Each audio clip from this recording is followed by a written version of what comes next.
Desarrollo del lenguaje. Se llama desarrollo del lenguaje o adquisición de la lengua materna al proceso cognitivo por el cual los seres humanos adquieren la capacidad de comunicarse verbalmente usando una lengua natural. Este desarrollo se produce en un periodo crítico que se extiende desde los primeros meses de vida hasta el inicio de la adolescencia. El lenguaje es la base de comunicación del ser humano. El lenguaje empieza su desarrollo desde el primer instante de vida cuando el bebé nos escucha hablar y observa cómo nos comunicamos. Desde esos primeros momentos el bebé aprenderá formas de expresarse y entenderse con los demás. Estamos creando el vínculo de la comunicación. El bebé puede percibir que le hablas, que le miras, que interactúas con él. El bebé ya usa el lenguaje o el prelenguaje para solicitar al adulto la satisfacción de sus necesidades. Tiene hambre, está sucio o necesita sentirse mimado y querido. El adulto que lo cuida aprende a interpretar sus mensajes y vemos que padres, madres, abuelos y cuidadores son capaces de traducir movimientos, sonidos o medidas palabras en requerimientos. Por ejemplo, quiere que lo saque del parque, tiene hambre, está impaciente, etc.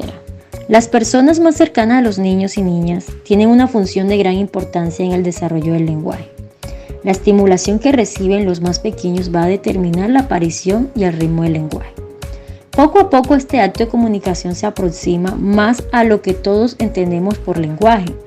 Y no es el hecho de imitar el código de los adultos lo que nos debe hacer pensar que un niño o una niña se comunica, sino su intencionalidad. Es entendecedor ver a los padres y a las madres ante una cuna, esperando que los sonidos que emite el bebé empiecen a convertirse en las primeras palabras. De vez en cuando, a través de los medios de comunicación, nos llega la noticia de que ha sido hallado un niño con señales de un retraso importante, que vivía en unas condiciones deplorables, de abandono y aislamiento. Una de las manifestaciones más claras de esta situación será el retraso en el lenguaje. Ahora bien, hablamos de retraso en esta área cuando un niño presenta un desarrollo tardío en todos los niveles del lenguaje, fonológico, morfosintáctico, semántico y pragmático. El niño manifiesta principalmente serias dificultades de expresión oral y menos a causa en la comprensión lingüística. Aparte de las condiciones de desarrollo sociocultural que desde siempre han marcado un uso y un conocimiento diferente del lenguaje en los individuos pertenecientes de una u otra clase social, en los últimos 30 años la vida ha cambiado mucho. El acceso de la mujer al trabajo fuera del hogar, las costumbres generalizadas de llevar a los niños desde muy pequeños a la guardería o al párvulo, la composición y la estabilidad de la familia de hoy en día, la televisión, etc. Son fenómenos sociales que han incidido notablemente en muchas cosas y entre ellas en la adquisición y posteriormente en la evolución del lenguaje. Una de las cosas que marca más la diferencia entre las sociedades económicamente desarrolladas o subdesarrolladas es precisamente el lugar que ocupa la atención a la infancia. Nuestra sociedad dispone de un diseño curricular para la educación infantil, mobiliario y moda infantil, programación televisiva y cinematográfica, infantiles, médicos, pediatras, espacios urbanos para la infancia, entre muchas cosas y actividades adjetivales como infantiles. Merece la pena destacar los siguientes puntos como aspectos sociales que inciden en el desarrollo del lenguaje. En este aspecto encontramos la familia nuclear, que es la familia conviviente formada por los miembros de un único núcleo familiar en el grupo formado por los padres y sus hijos. Con el tiempo se han reducido padre y madre y 2 hijos como mucho. Cada vez hay más hijos únicos y más niños y niñas que viven solamente con el padre o la madre. Los modelos lingüísticos que ofrecían la diversidad de adultos en una familia han desaparecido con el tiempo. La cultura de transmisión oral, por ejemplo, cuentos de amor, las adivinanzas, refranes y canciones, han dejado paso a la cultura de los medios de comunicación. El establecimiento del citado estatus infantil ha llevado a la creación de un lenguaje específico para dirigirse a los niños. Se trata de un lenguaje simplificado con uso y abuso de diminutivos, repleto de errores predeterminantes comunes entre el público al que va dirigido y de una pobreza tremenda. En resumen, el contacto lingüístico entre niños y adultos sin duda ha disminuido cuantitativa y cualitativamente, por lo tanto, los alumnos de los colegios tienen hoy en día un perfil lingüístico bastante diferente de los niños y niñas de hace muchos años, conocen de forma pasiva muchos vocabularios específicos adquiridos ante el televisor. Por ejemplo, utilizan el único registro lingüístico, poseen un vocabulario restringido a unos ámbitos muy concretos, entre otros. Ante esto, la escuela debe tener muy claro cuál es el punto de evolución lingüística de sus alumnos en conjunto e individualmente. Ante esto, la escuela debe intentar incidir en este proceso en el desarrollo del lenguaje, sin limitarse a observarlo como un desarrollo natural. Por eso, el énfasis de la enseñanza de la lengua debe recaer más en sus aspectos funcionales que en sus aspectos estructurales. Se trata, sobre todo, de facilitar al escolar el dominio de la pluralidad de las partículas, incidiendo en el proceso de reorganización, almacenamiento de los diversos sistemas lingüísticos. Aprendizaje de la lectoescritura. Aprender a leer y escribir es algo más que adquirir la capacidad de asociar sonidos y grafías o de interpretar y utilizar un código. Estar alfabetizado, según Wells, es estar en condiciones de enfrentarse convenientemente con textos diferentes para acudir a la acción, sentimiento u opinión que se propone en ellos. Este mismo autor identifica 4 niveles en la adquisición y el dominio de la lengua escrita, integrados entre sí: epistémico, instrumental, funcional y ejecutivo.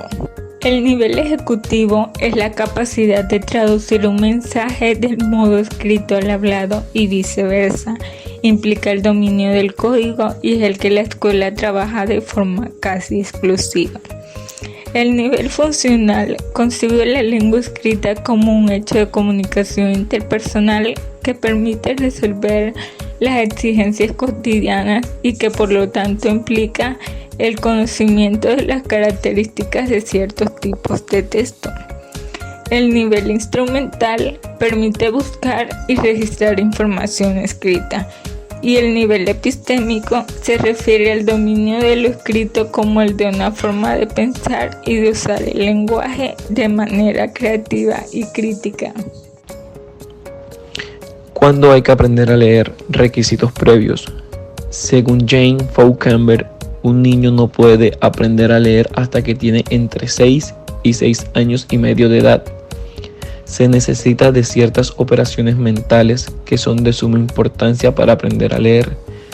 Tales operaciones mentales son identificación de elementos simples, correspondencia de grafemas y fonemas, consideración del orden y entre otros elementos. Con esto no se quiere decir que no hay que pensar en la enseñanza de la lectura antes de los 6 años.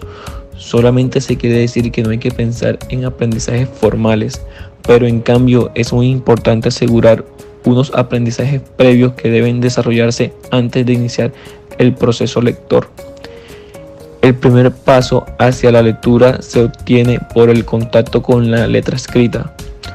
Los niños y niñas que desde muy pequeños han manipulado cuentos están mejor predispuestos para el aprendizaje. Leerles cuentos amplía su capacidad memorística. A veces recuerdan frases o párrafos de memoria e interpretan imágenes que se encuentran en los cuentos con mucha facilidad. La motivación por la lectura es uno de los requisitos previos que hay que desarrollar antes de iniciar el aprendizaje de la lectura. Otros requisitos previos son la capacidad de distinguir sonidos, formas e imágenes parecidas, el dominio suficiente del tiempo y del espacio que permite comprender términos como adelante, detrás, antes, después y entre otros términos. ¿Y después qué? Tradicionalmente, entre el primer, el segundo y el tercer curso de escolarización obligatoria, ha existido un límite bastante claro sobre qué aprendizajes pertenecen a uno u a otro nivel. El alumno está inmerso en un proceso de aprendizaje del código de la lectura y la escritura, y este es el objetivo fundamental de los cursos. En cambio, a partir del siglo medio, entendemos que el alumno domina el código con mayor o menor seguridad y se inicia otro proceso que tiene como objetivo prioritario la adquisición de corrección en el uso de la lengua, la lectura en voz alta, las preguntas de comprensión lectora y muy especialmente los ejercicios de ortografía y de gramática. Llenan las horas de lengua. Los niños y las niñas dedican buena parte de su tiempo a hacer ejercicios de un libro de textos, unos cuadernos o unas fotocopias facilitadas por el maestro, que en la mayoría de casos aparecen fuera de contexto. Este tipo de actividades, el alumno desarrolla una idea de forma consciente. Una cosa es resolver los ejercicios de la escuela y otra entender lo que dice la televisión, escuchar un cuento, responder a un cuestionario de ciencias sociales o leer el enunciado de un problema. Muy pocas veces el alumno tiene la sensación de que lo que hace en la clase de lengua le es útil para aprender cosas de otras materias o para la vida en general. Al llegar a la educación secundaria, el punto en el que el fracaso escolar se hace insostenible y explota, el problema es aún mayor. Los chicos y las chicas no siempre han traducido la enseñanza en aprendizaje, es decir, saben cosas pero no saben cómo articularlas, no les son útiles. Los alumnos aprenden normas pero no las aplican. Afortunadamente, el panorama no siempre es tan desalentador y existen numerosas excepciones. En muchas escuelas ha habido y hay una tarea notable de fomento de la capacidad y la creación literarias. Desde muy pequeños los alumnos tienen claro que escribir es una posibilidad expresiva y aprenden a dominar recursos y técnicas. La propuesta para el área de lengua de los nuevos diseños curriculares nos aproximan a un nuevo planteamiento de esta materia, el cual tiene que permitir el desarrollo de las capacidades lingüísticas necesarias para vivir y estudiar en el mundo actual.